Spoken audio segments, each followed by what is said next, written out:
Hello दोस्तों, स्वागत है आपका मेरे चैनल रियल टॉक्स पे। आज हम एक ऐसी रहस्य के बारे में बात करेंगे जिसने सारी दुनिया को चौंका दिया था। 8 मार्च 2014 की वो रात जब मलेशियन एयरलाइंस की वो फ्लाइट MH370 रहस्यमय तरीके से गायब हो गया। ये घटना दुनिया की सबसे बड़ी एविगेशन मिस्ट्री में से एक बन गई। इस फ्लाइट के 239 लोग, जिसमें 227 यात्री और 12 क्रू मेंबर शामिल थे, आज तक लापता है। आखिर क्या हुआ था MH370 के साथ कि वो अचानक से गायब हो गए? क्या ये एक महज दुर्घटना थी या फिर इसके पीछे कोई गहरी साजिश छुपी हुई थी?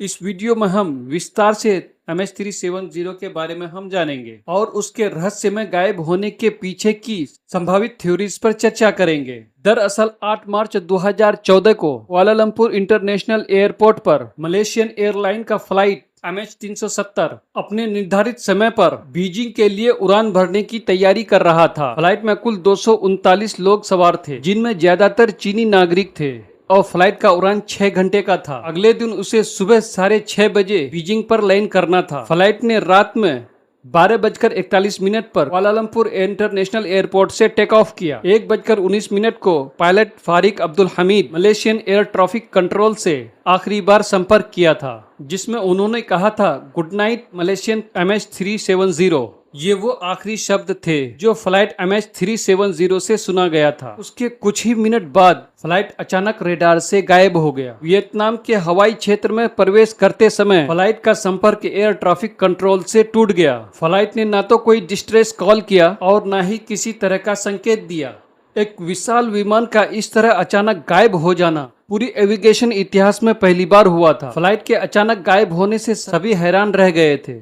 पहले तो ये समझा गया कि शायद ये कोई टेक्निकल फेलियर हो सकता है। जब कई घंटे बीत गए और फ्लाइट का कोई अता पता नहीं चला तो चिंता और बढ़ गई। फ्लाइट के लापता होने के तुरंत बाद बड़े पैमाने पर सर्च और रेस्क्यू ऑपरेशन शुरू किया गया। मलेशिया, वियतनाम, चीन, भारत, ऑस्ट्रेलिया और अमेरिका इस ऑपरेशन में शामिल हुआ। पहले तो साउथ चाइना सी के क्षेत्र में खोजबीन शुरू की गई, लेकिन वहां कोई मलबा नहीं मिला। उसके बाद सर्च ऑपरेशन का दायरा इंडियन ओशन तक फैलाया गया। सैटेलाइट डेटा का उपयोग करते हुए ये पता चला था कि फ्लाइट ने दक्षिण की ओर दिशा बदल दी थी और उसके आखिरी संकेत हिंद महासागर में मिला था। लेकिन महीनों तक चली इस खोज के बावजूद इस फ्लाइट का कोई ठोस सबूत नहीं मिल पाया। इंडियन ओशन के विशाल क्षेत्र में सर्च ऑपरेशन चलाया गया, जिसमें दर्जनों जहाज और विमान शामिल थे, लेकिन 370 का कोई मलबा नहीं मिला। जब महीनों के खोजबीन के बाद भी MH370 का कोई सुराग नहीं मिला तो दुनिया भर में इसके गायब होने के पीछे की कई थ्योरी सामने आने लगी। कुछ विशेषज्ञों का मानना है कि फ्लाइट को हाईजैक किया गया था, लेकिन अगर ऐसा हुआ होता तो हाईजैकर ने कुछ मांग या संदेश भेजा होता, जो इस मामले में नहीं हुआ। दूसरी थ्योरी ये निकल के आ रही है कि पायलट ने सुसाइड करने की कोशिश की। पायलट जहारी अहमद शाह ने जानबूझकर फ्लाइट को समुद्र में गिरा दिया। कुछ रिपोर्ट में कहा गया कि जहारी मानसिक तनाव में थे, उन्होंने इस घटना को अंजाम दिया, लेकिन उनके परिवार और दोस्त ने इनको सिरे से खारिज किया है।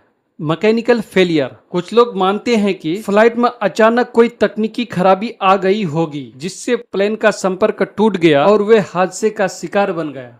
और एक विचित्र थ्योरी ये भी है कि इस फ्लाइट को एलियंस ने किडनैप कर लिया होगा। हालांकि ये थ्योरी सिर्फ कल्पनाओं पे आधारित है और इसका कोई ठोस सबूत नहीं है। और कुछ लोगों का मानना है कि फ्लाइट ने गलती से किसी मिलिट्री जोन में प्रवेश कर लिया होगा और इसे मिलिट्री द्वारा मार गिराया होगा, लेकिन कोई भी देश इसे स्वीकार नहीं किया। इन सभी थ्योरीज के बावजूद आज तक कोई भी इस रहस्य का पक्का हल नहीं दे सका।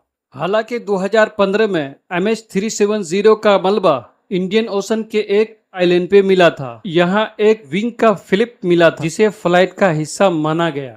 इस खोज ने आशा की एक किरण जगाई कि शायद फ्लाइट का बाकी मलबा भी मिल सके। उसके बाद मोजाम्बिक, साउथ अफ्रीका और मॉरिशस के तटीय क्षेत्रों में कुछ और हिस्से मिले, जिन्हें MH370 के संबंधित माना गया। लेकिन फ्लाइट के साथ क्या हुआ ये कोई आज तक भी नहीं बता सकता। इस टुकड़े के मिलने से ये पुष्टि हुई कि फ्लाइट MH370 हिंद महासागर में कहीं गिरा होगा, लेकिन उसका मुख्य हिस्सा और ब्लैक बॉक्स आज तक नहीं मिल पाया। MH370 के गायब होने के बाद कई देशों ने मिलकर इनकी जांच शुरू की। मलेशियन गवर्नमेंट ने एक आधिकारिक रिपोर्ट जारी की जिसमें फ्लाइट के लापता होने के कई संभावित कारणों का विश्लेषण किया गया। रिपोर्ट में कहा गया कि फ्लाइट का रेडार सिस्टम जानबूझकर बंद किया गया था और उसे उत्तर की बजाय दक्षिण दिशा में मोड़ा गया था। लेकिन ये सब किसने और क्यों किया, इसका कोई ठोस सबूत नहीं मिल सका। जांचकर्ता ने फ्लाइट के पायलट और क्रू मेंबर की बैकग्राउंड भी जांच की, लेकिन उसके खिलाफ भी कोई पक्का सबूत नहीं मिल सका। रिपोर्ट में यह भी कहा गया कि फ्लाइट के साथ कोई तकनीकी खराबी की संभावना बहुत ही कम थी, क्योंकि विमान पूरी तरह से सही हालत में था। फ्लाइट MH370 का गायब होना आज भी एक रहस्यमय है। इतने बड़े पैमाने पर खोजबीन, जांच और विश्लेषण के बावजूद भी इस सवाल का जवाब नहीं मिल सका कि आखिर MH370 के साथ हुआ क्या था। ये एक ऐसी घटना है जो इतिहास में हमेशा एक अनसुलझे रहस्य के रूप में रहेगा। MH370 के यात्री और उनके परिवार आज भी न्याय और सच्चाई का इंतजार कर रहे हैं। हमारी संवेदनाएं उनके साथ है। तो ये थी MH370 के पीछे की पूरी कहानी। आई होप कि आपको ये वीडियो अच्छी लगी होगी। अगर वीडियो को अच्छी लगे तो मेरी वीडियो को लाइक कीजिए और मेरे चैनल को सब्सक्राइब कीजिए। फिर मिलेंगे अगली वीडियो में, तब तक के लिए धन्यवाद।